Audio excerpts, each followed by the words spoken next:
I hook right away, I take advantage of it, I post, I turn around, and I bring the arm here. I finish this way. Okay. So we're gonna go from a classic knee on belly position to a position where I release a lot of pressure off him, and I put my weight on this leg now, okay?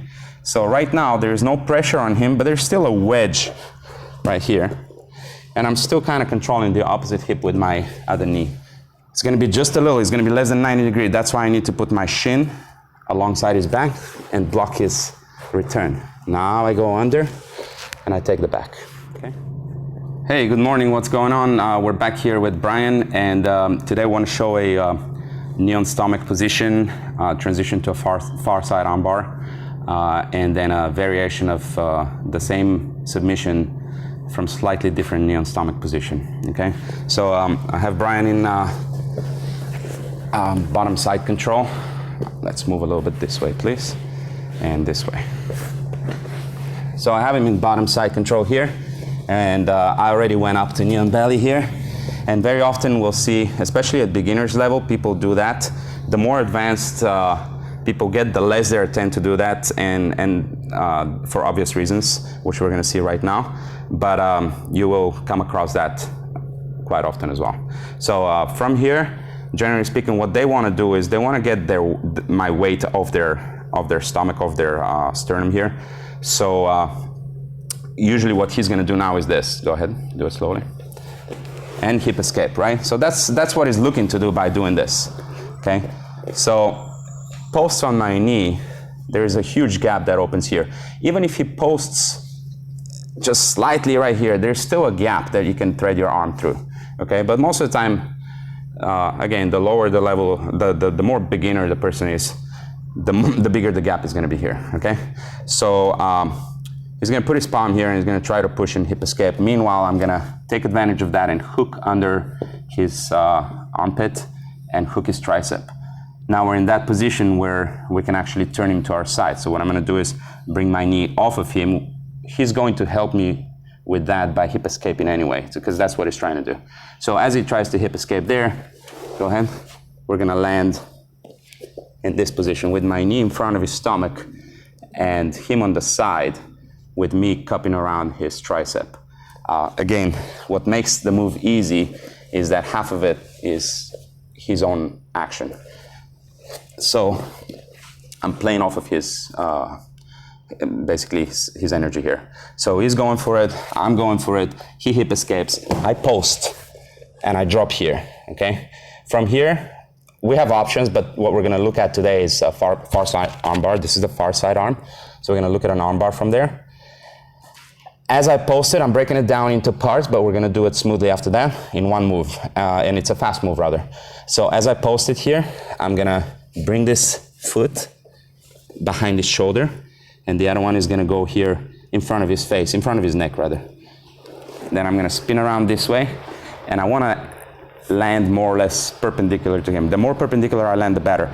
Most of the time he'll be a little bit, it's gonna be bigger than 90-degree angle, simply because of the fact that he's turning that way, okay? So, very important for me is not to just chill here and let him continue his move, because he's gonna go into the hitchhiker or spinning escape. Go for it. So we don't want that, obviously, to happen, right? So from here, what I'm gonna do is, I'm gonna collect this arm and bring it to the opposite hip right here, okay? Now, because my foot is stuck behind his armpit, I need to pinch my knees very tight, just like you do with a regular armbar, but I need to pinch them even tighter this time because I have nothing to control his his torso here from rolling away, from turning away like he did in a hitchhiker escape. So the only thing that's stopping him is basically the grip that I have on his meat of the thumb over here. So if he tries to roll and hitchhiker now, it's gonna be very hard because I'm stopping it by turning his thumb the other way.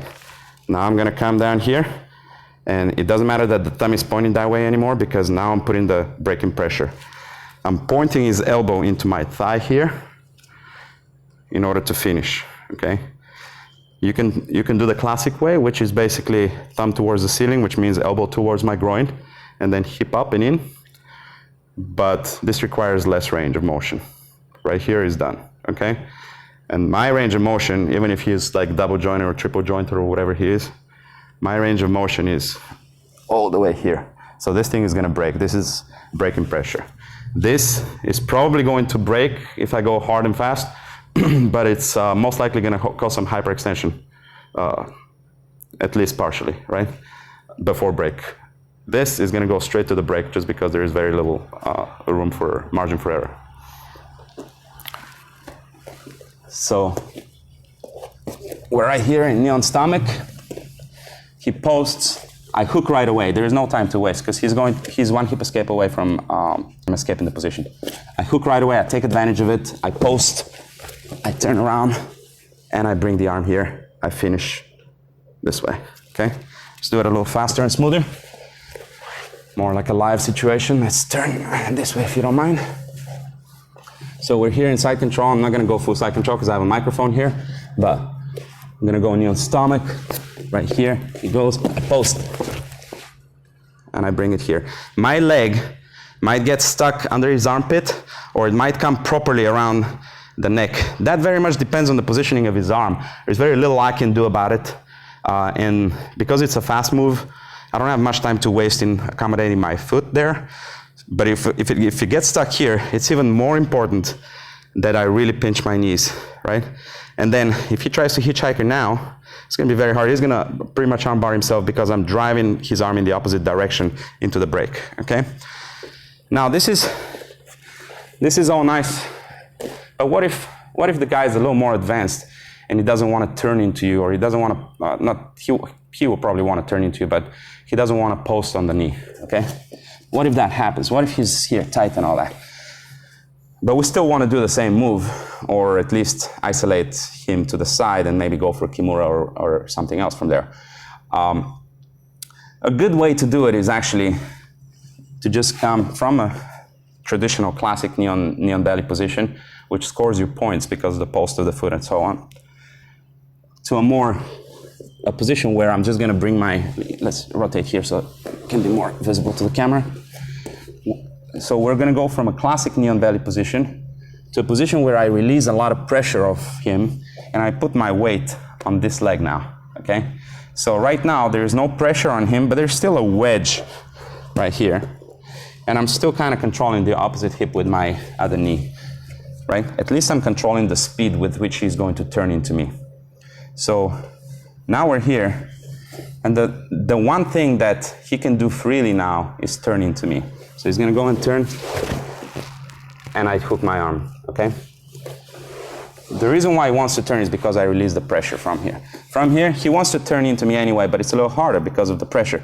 That's when he starts pushing and stuff like this, that's when I take advantage of it. But in this case, he's not pushing, he's a little more experienced, and he's putting his elbow here, and he's not flaring his arms out, he's not giving me anything, but he's not escaping either. He's just sitting and waiting me out. So one good way to provoke a reaction from him is to release the pressure from here, but not getting up. Rather, I'm gonna put my weight on this leg here, right? As I do that, he immediately wants to turn. That's the first thing he wants to do, simply because there is no more pressure here, right? As he turns, he's probably gonna give me some gap. I need to be ready for it. There is very little time, and there's gonna be a little gap. So that's gonna take some drilling, okay? Right away, I hook under. When I hook, I bring his shoulder towards me, right here. I don't cup the shoulder, I cup the tricep, but I bring the shoulder towards me. So my arm, let's face your head towards the door there. My arm is gonna have to be like this, okay? My elbow is literally gonna be on top of his sternum here, okay? I'm gonna be here. When I do that now, if he tries to turn into me anymore, it's gonna be hard because I have this frame here. If he tries to turn away from me, it's gonna be hard because I'm pulling him into me very, very seriously, right? This is very strong pulling position. If I have my elbow flared out, go ahead and turn into me. It might be hard, but if he turns away, nothing is stopping him from there.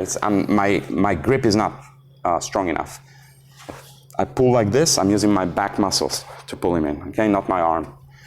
From here, we can execute the same move, or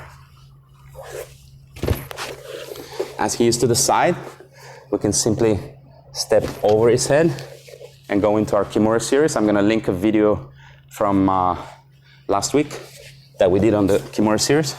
Or we could also pin this arm. If he's like that, you can just pin this arm here, okay? You can pin this arm with this leg. Then we can windshield wiper and go into Kimura series. We can go into all kind of stuff from here because he's very well controlled. Let's turn the head towards the camera one last time. I'm gonna show that from a different angle. So we're knee on belly here, and he's not giving me the reaction that I wanted, at least with the forearm, right? He's here. By the way, if he decides to turn away, we just take the back. So I'm not even gonna go into that. This is for another day, another series. So, but now we're dealing with him turning into me, which is probably the wiser decision. Question is how he's gonna do it. He's not posting on my knee this time, and he's staying there and he's waiting me out, seeing what I'm gonna do, waiting for a transition. Anytime I start transitioning from here, maybe going to mount, he's gonna take advantage and get out. So what I wanna do is, I wanna make him make the first move. So I'm gonna give him an opportunity for that. I'm gonna take my weight off of this leg and put it on the other leg. So this is gonna cause him to turn into me. How do I do that? I wedge like I would normally, and I bring my foot, this leg, I'm gonna bring it like this, okay? Shin alongside his body. From here, I wedge and bring the foot here, next to my other foot. Now I release all the pressure from him. The one thing that's left for him is to turn into me. As he does that, I swim under, I pummel, and I collect the tricep. From here, I go into the first move, or I might decide to go into Kimura series. Whatever it is I'm gonna do, I already have isolated the arm. One other thing there is here to consider, if you can't hook the arm for some reason, right? Because there's gonna be plenty of times, matter of fact, most of the time probably you're not gonna be able to sneak your arm if the guy is better. There's gonna be no hole here. That's fine, as he turns into me, right? You can either come here and smash him down and then maybe go into mount, or even better, as it turns into me but without a gap here for my arm, maybe I can traverse to the other side by doing a switch of knee on belly to this side. Now I can start wedging behind his back and taking the back from here, okay? So this last move looks like this. He's not giving me any hole here, anything to work with. I release the pressure. He's not giving me any hole here. He's turning hard into me, his hip escaping. I bring my other knee to the stomach. I back heel into my butt here so it doesn't get caught. My foot doesn't get caught, I'm sorry. And as I do that, put all my weight forward. Come to this side. The momentum of him going forward is gonna isolate his back a little bit. It's gonna be just a little, it's gonna be less than 90 degrees. That's why I need to put my shin alongside his back and block his return. Now I go under and I take the back, okay? Last time on this one. We're here. He's not giving me anything. He's keeping tight. He's waiting me out. I'm gonna give him an opportunity to make a mistake or to start an action. I'm gonna come here and release the pressure. As he turns into me, I go around and I wedge this leg behind. Sorry about that. I wedge the leg behind. As I do that, I start pushing forward with my chest and isolating this arm, getting into a head and arm or a gift wrap or what have you. Okay, so these are some great options from knee on stomach, knee on belly, for when we want to isolate the forearm, for an armbar or Kimura set, or for when he's not giving us anything and we want to provoke some kind of action from him and react accordingly by either finding the gap, or if he doesn't give us any gap, maybe traverse to the other side and take the back. I hope you guys enjoy it. Please like and subscribe. Thank you, Brian. Thank you, Uprise MMA.